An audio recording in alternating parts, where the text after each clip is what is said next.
Good afternoon. What a lovely week it has been. As I've gone about my business, doing different errands and whatnot, the sidewalks have just been filled with people who've been cooped up, and they're soaking in the first truly warm week of the spring. If this is any indication of the summer that's to come, it's going to be a really good one.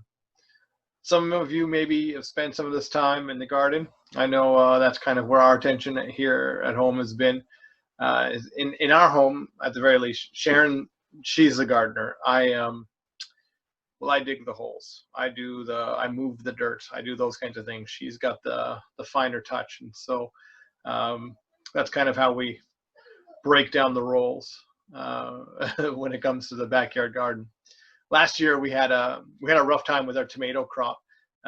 They got like this bacteria or something in them, and basically they all died, which kind of was awful. But what do you do? So this year, because we can't use that same soil, just in case the bacteria is still there, we have to put them into a new place. And so, putting them in a new place means that we need a new spot to be dug out so that they could be planted. So I grabbed my shovel and set to pulling off the sod. About a 2 feet by 6 foot, area needed to be cleared to fit the plants in there, and it nearly killed me. Standing bent over, digging away at sod, working it, sweating away weeks of sitting around, eating good food. Now I would stand and take a break, and all the while I'm telling myself to persevere, overcome this, get back at it, and with a lot of effort, so much effort. I was on the home stretch, and I only had one more strip of sod to clear off. But by this time, my arms are essentially jello. I'm taking more breaks than I am spending time swinging the shovel. And in exhaustion, I get down on one knee, and I start to get under the sod with my spade from that position. And something amazing kind of happened. I realized, well, this is so much easier to work this way. I just finished the last strip, and I did it faster than I'd done the first strip, even being exhausted as I was. I was kind of like thinking about that. I was kind of annoyed with myself because I'm just like, look, I work so hard, back bent over, sore, arms just flailing away, trying to get the sod out. And come to find out, there was a much easier way to do it. I didn't have to work that hard, even though I did. I was thinking about it, and it struck me how often this scenario is actually played out in my life. I throw myself at a problem or a situation, essentially endeavor to overcome it through sheer force of will, or die trying. So far, I'm about 50-50 on those. But then it comes to the destructive, sinful habits in my life, and I apply the same thinking. I throw myself into them, trying to live a better life, overcoming them through sheer force of will, and just like in the garden, I grow overly weary, and the hurt starts to pile up, the weight of which is probably going to break me. I have to get down on my knees, because there's something about humbling yourself that has a way of making perseverance easier. If I come at a problem or a habit with just perseverance, I'm essentially acting as though the answer is within me, that I'm sufficient for the challenge. If I'm holding on to my understanding or my ability or my capacity, then I'm limiting my ability to receive God. But when I let go of myself, my way, my will, I make room for a better will, for God's way. I make room for God in my life. Psalm 25, 8-10 says, "Good and upright is the Lord. Therefore he instructs the sinners in the way. He leads the humble in what is right and teaches the humble his way. All the paths of the Lord are steadfast love and faithfulness for those who keep his covenant and his testimonies." What does this passage show us about humility and persevering? Well, first, I think it's so significant. Whenever I see the Lord in capital letters, that tells me something right there, that this writer was using the personal name of God. We say Yahweh, right? It's a YHWH with the vowels removed.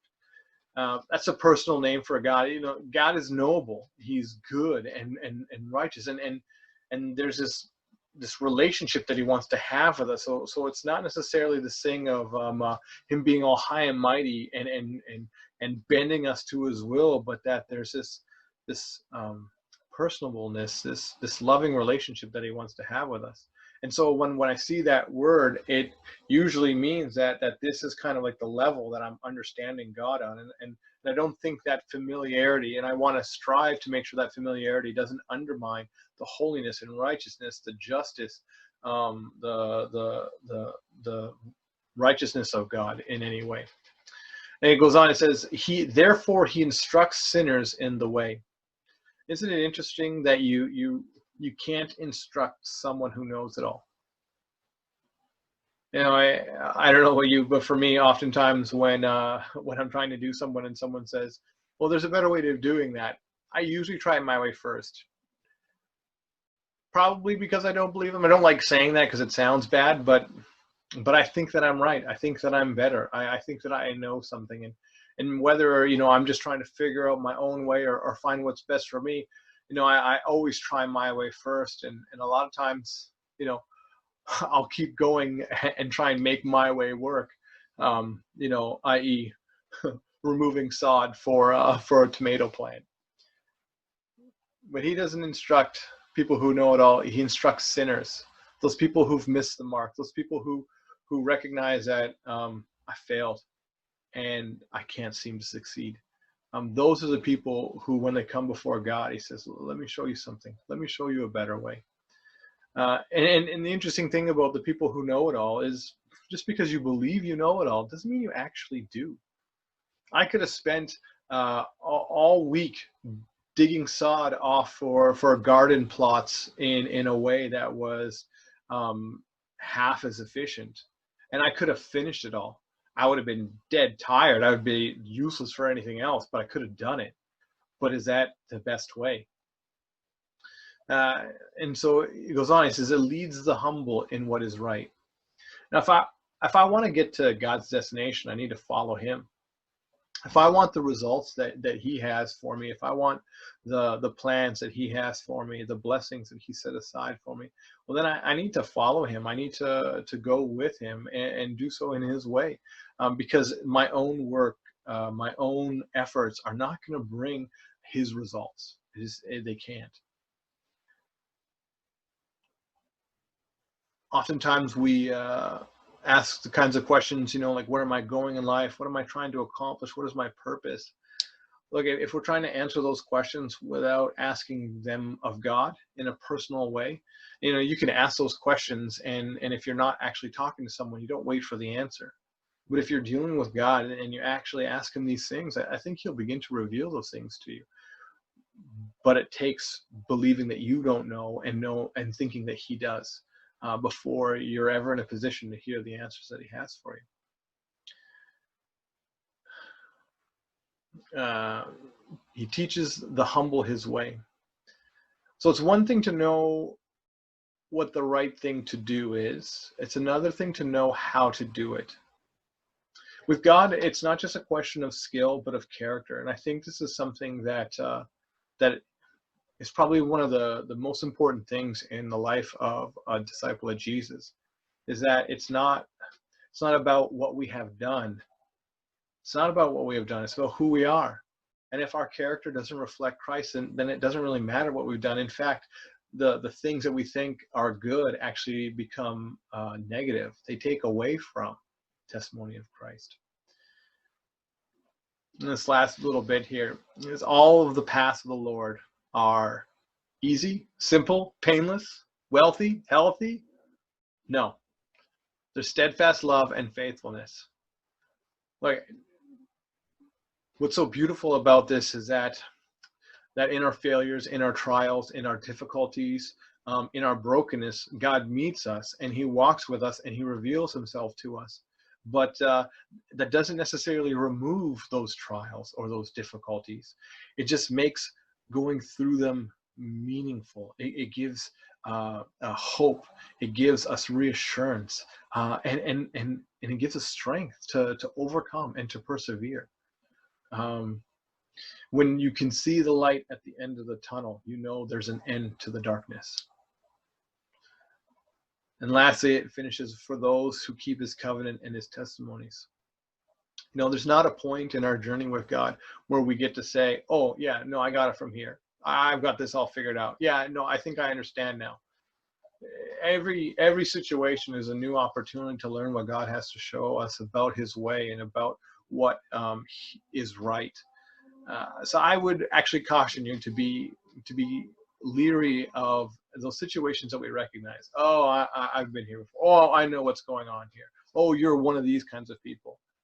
No, I think that when you look at Jesus and his ministry, he approaches each person as an individual. And I think we need to approach each situation in our life as an individual, and that God is showing us something new here. And maybe that something new looks really similar to the last thing that he showed us in this kind of a situation. But when we begin to say, oh, I know what's going on here, I'll deal with it, we're putting it back on ourselves. And that begins this process of relying on ourselves rather than relying on God.